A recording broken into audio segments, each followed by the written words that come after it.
Welcome to our video for the Responsibility Summit. We're really excited to be here and really grateful to be invited, especially because the name of the conference this year is a word that we use all the time in our research, and it's almost the mantra of is it ethical that we're going to talk about today. But first, introductions. So Malé, how is it that a designer and an artist ended up working with ethics of technology? I use design not to design things or artifacts. I design spaces for knowledge exchange, and I use creative practice to pose difficult questions, usually about technology and society.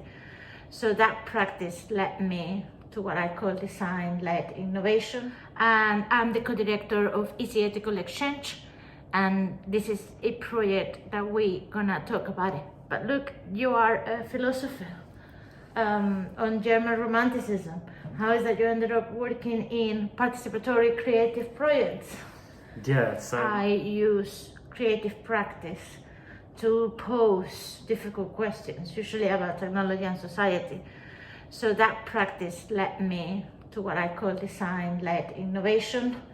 And I'm based at the Center for Innovation and Entrepreneurship at the University of Bristol. And I'm the co-director of itITethical exchange, and this is a project that we're gonna talk about it. But look, you are a philosopher. On German Romanticism. How is that you ended up working in participatory creative projects? yeah, so my background is philosophy, and in my PhD I was interested in Romanticism, like you said, and especially philosophy of nature. One of my big kind of concerns is figuring out the relationship between human beings and the natural world. And through that research, I got more and more interested in what the ethical questions were that these philosophers were asking.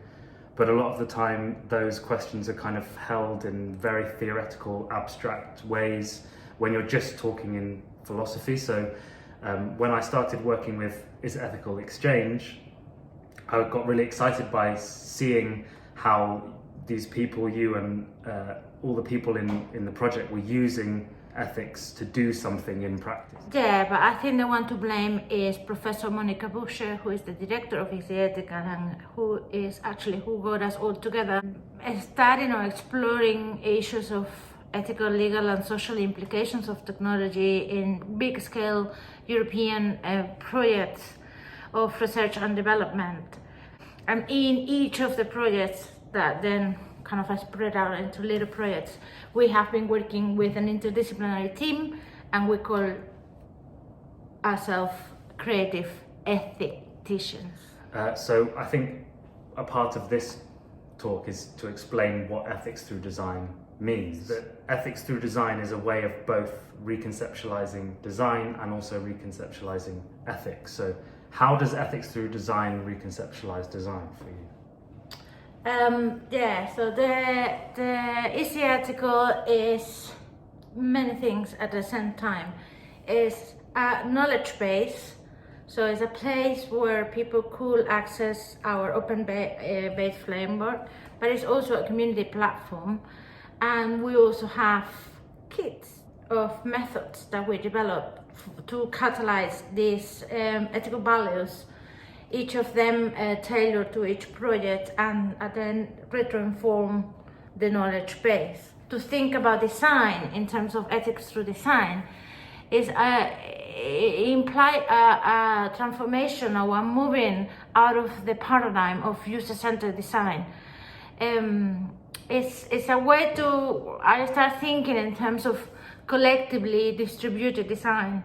I think most of the conundrums or the issues that are emerging in our work, working with industry tech, policymakers, a standardization process, end users or practitioners, and vulnerable data subjects, is always this idea of, if you are designing for a white guy that lives in his apartment and is managing his iPad, all the technological system will work. The problem is that also the system have to be used by a granny that depend on the neighbor, that they have a daughter 3 hours away, the favorite park have a bench where she likes to sit, and she uses a guide dog, and she also have a favorite tree where her husband died a few years ago is there, and so individuals are more a collective than the individual, and at the time that this individual is the collective is broken into little separate profile individuals, all the problems start. So for me, the first kind of transformation is, well, we cannot do user-centered design. We have to use collective distributed design, or whatever you want to call it. I've been reading lately a lot of pluriversal design, and that is more in line of what I've been finding doing ethics through design. So design here is used not as doing privacy by design or security by design.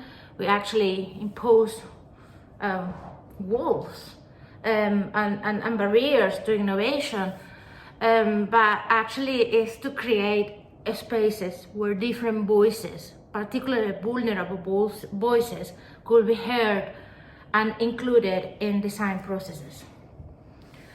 So look, how is ethics through design messing up with philosophy?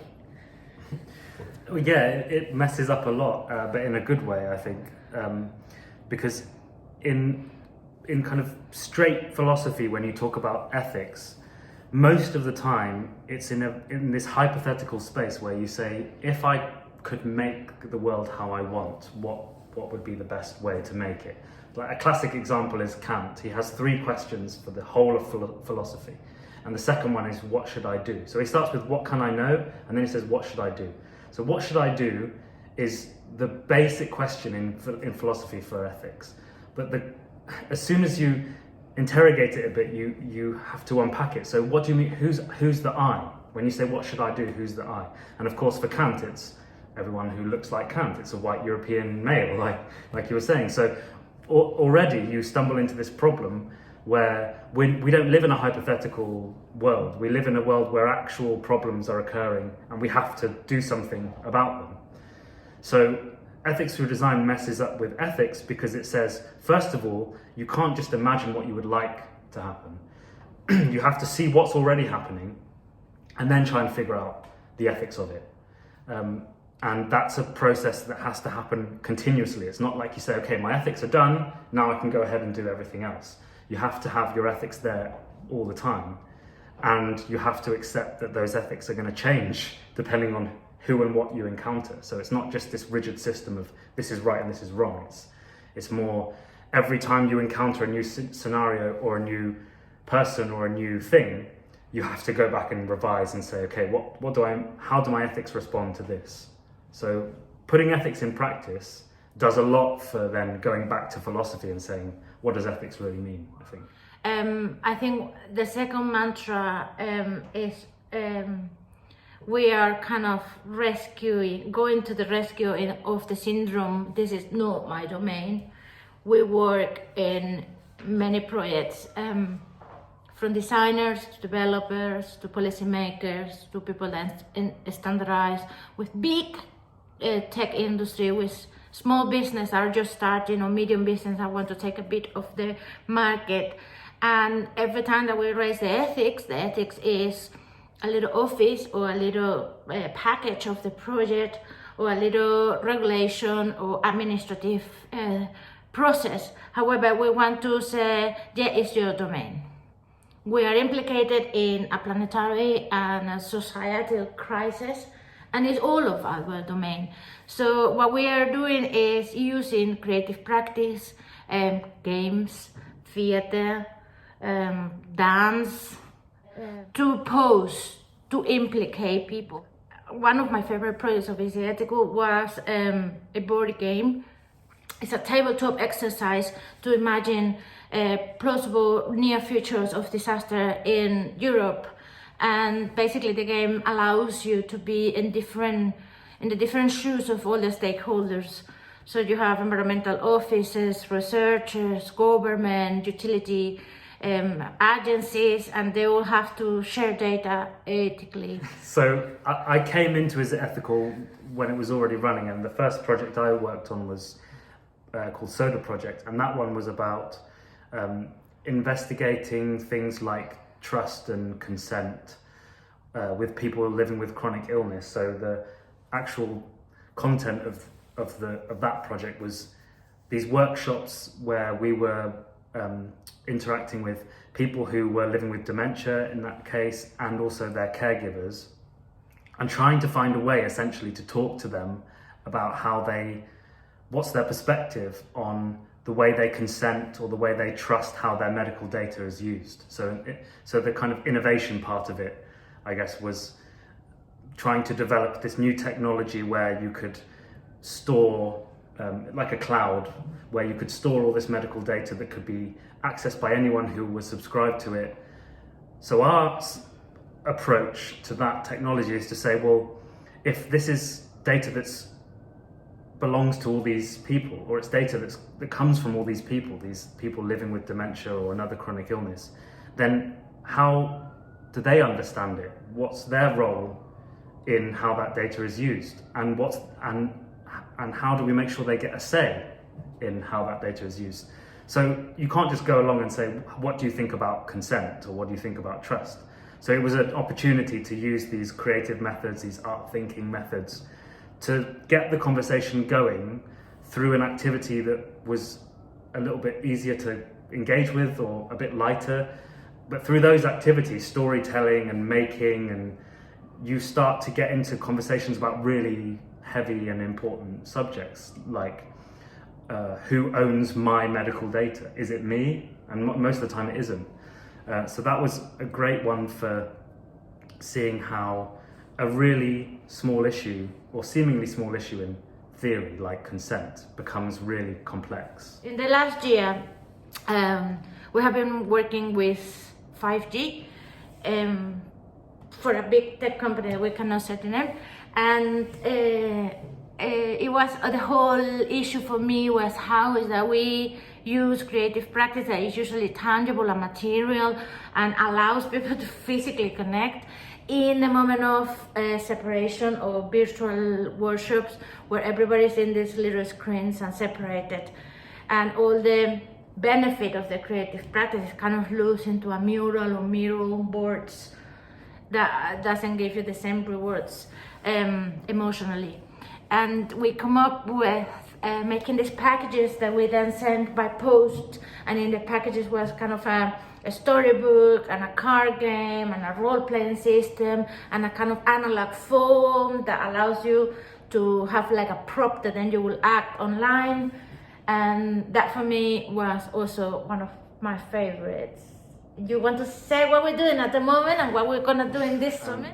In this moment, we've just published a special issue of a journal called Global Discourse. So it's called Staying with Speculation, Nature's Futures, Politics.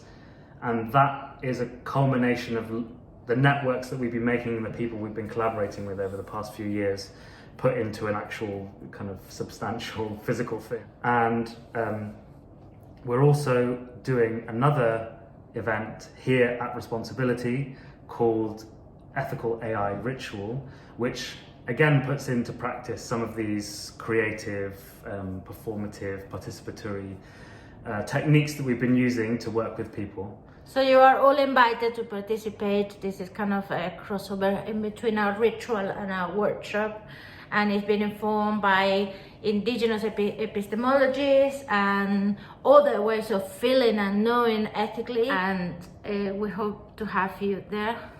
And this is itIThethical Exchange. Thanks very much for your attention, and we look forward to questions and talking with you, and also meeting you and finding out who you all are. So thanks very much.